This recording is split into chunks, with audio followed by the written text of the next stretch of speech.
పాక్ ఉగ్రమూకపై భారత ప్రభుత్వం చేపట్టిన మిలిటరీ యాక్షన్కు ఆపరేషన్ సింధూర్ సరైన పేరని పహల్గాం ఉగ్రదాడిలో చనిపోయిన నేవీ అధికారి వినయ్ నర్వాల్ సతీమణి హిమాన్షి అభిప్రాయపడ్డారు. ఆమె ఓ ఇంగ్లీష్ మీడియా సంస్థతో మాట్లాడుతూ ప్రభుత్వం సరైన చర్యలు తీసుకుందని, భవిష్యత్తులోనూ కొనసాగించి ఉగ్రవాదాన్ని అంతం చేయాలని కోరారు. ఉగ్రవాదాన్ని అంతం చేసి దేశానికి శాంతి తీసుకురావాలన్న లక్ష్యంతోనే నా భర్త రక్షణ దళాల్లో చేరారు. ఇప్పుడు ఆయన లేకపోయినా ఆ స్ఫూర్తి మాత్రం ఉంది. అమాయకుల ప్రాణాలు తీసి వారి కుటుంబాలను చిన్నభిన్నం చేసిన వారికి పడిన శిక్ష చూసి ఆయన ఆత్మ శాంతించి ఉంటుంది. ఉగ్రవాదాన్ని పూర్తిగా నిర్మూలించాలి.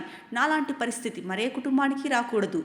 ఆపరేషన్ సింధూరు పేరు సరిగ్గా సరిపోయింది. నాకు ఇటీవలే పెళ్ళైంది. నా జీవితాన్ని వారు లాగేసుకున్నారు. ఒక్క క్షణంలో నా జీవితం తల్లకిందులైపోయింది. నాతో పాటు చాలామంది జీవితాలు దెబ్బతిన్నాయి. నిజంగా చెప్పాలంటే నేను ఎంత బాధను అనుభవిస్తున్నానో చెప్పలేను. కానీ ఈ చర్యతో కొంత ఊరట వచ్చింది. ఉగ్రవాదం అంతానికి ఇదే ఆరంభం.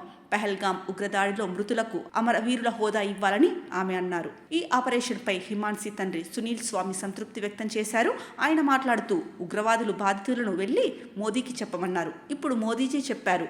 ప్రభుత్వం ఉగ్రవాదులకు తగిన జవాబు ఇస్తుందని నేను నా కుమార్తెకు చెప్పాను.